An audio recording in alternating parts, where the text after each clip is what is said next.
দেখো সরাসরি স্ক্রিনে তোমরা এই মুহূর্তে ষষ্ঠ শ্রেণীর সেকেন্ড সামারি অর্থাৎ দ্বিতীয় পর্যায়ক্রমিক মূল্যায়নের গণিতের কোশ্চেনটা দেখতে পাচ্ছ। ফুল মার্কস তোমাদের রয়েছে 50, সময় তোমাদের রয়েছে 1 ঘন্টা 30 মিনিট। একে থেকে রয়েছে নিচের প্রশ্নগুলির উত্তর দাও। যে কোনো 10টি, এখানে বেশ কয়েকটি প্রশ্ন দেয়, তার মধ্যে থেকে 10টি প্রশ্নের উত্তর করতে প্রশ্নের মান রয়েছে 1 করে 1 × 10 = 10। ভালো করে দেখে নাও। 2 থেকে রয়েছে যে কোনো 4টি প্রশ্ন দেওয়া, প্রশ্নের মান রয়েছে 3 করে 3 × 4 = 12। এখানেও বেশ কয়েকটি প্রশ্ন দেয়, তার মধ্যে থেকে 4টি প্রশ্ন তোমাদের উত্তর করতে হবে। 3 থেকে যে কোনো 2টি প্রশ্ন উত্তর দাও। এখানে বেশ কয়েকটি প্রশ্ন দেয়, 2টি প্রশ্ন উত্তর করতে প্রশ্নের মান 2 করে 2 × 2 = 4।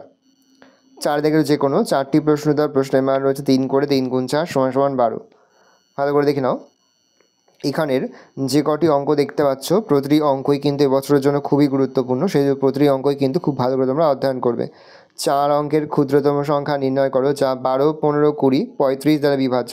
7 দিয়ে বিভাজ্য এমন একটি ক্ষুদ্রতম সংখ্যা নির্ণয় করো যা 8, 12, 16 দিয়ে ভাগ করলে প্রতি ক্ষেত্রে 3 ভাগশেষ থাকবে।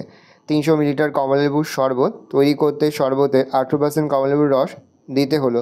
শরবতে কত মিলিলিটার কমলালেবুর রস লাগবে? যে একটি শহরে বর্তমান জনসংখ্যা 26,250 জন। যদি বার্ষিক 4% হারে জনসংখ্যা বাড়ে, তবে পরের বছরের জনসংখ্যা কত হবে? 2 বছর পর জনসংখ্যা কত হবে?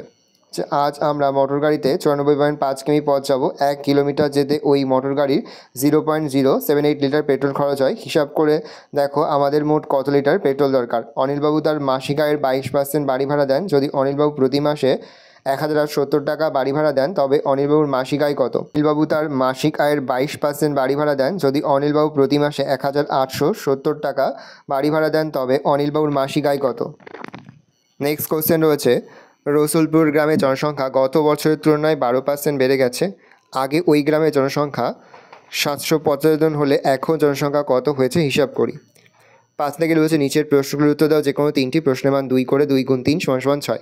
ঘনবস্তু কাকে বলে উদাহরণ দাও। ব্যাখ্যা করো সব ঘনকই আয়তঘনক, কিন্তু সব আয়তঘনের ঘনক নয়। আয়তঘনকের কটি তল ও কটি ধার আছে? প্রদত্ত চিত্রের পরিসীমা নির্ণয় করো। 6 থেকে রয়েছে নিচের প্রশ্নগুলির উত্তর দাও। প্রশ্নের মান রয়েছে 3 করে 3 × 2 = 6। দেখে নাও, 2টি দেওয়া রয়েছে, 2টি প্রশ্নেরই তোমাদের কিন্তু উত্তর করতে হবে। এই রয়েছে টোটাল তোমাদের সেকেন্ড সামারি অর্থাৎ দ্বিতীয় পর্যায়ক্রমিক মূল্যায়নের ষষ্ঠ শ্রেণীর গণিতের কোশ্চেন পেপার। হয়তো কোশ্চেনটা দেখে নাও।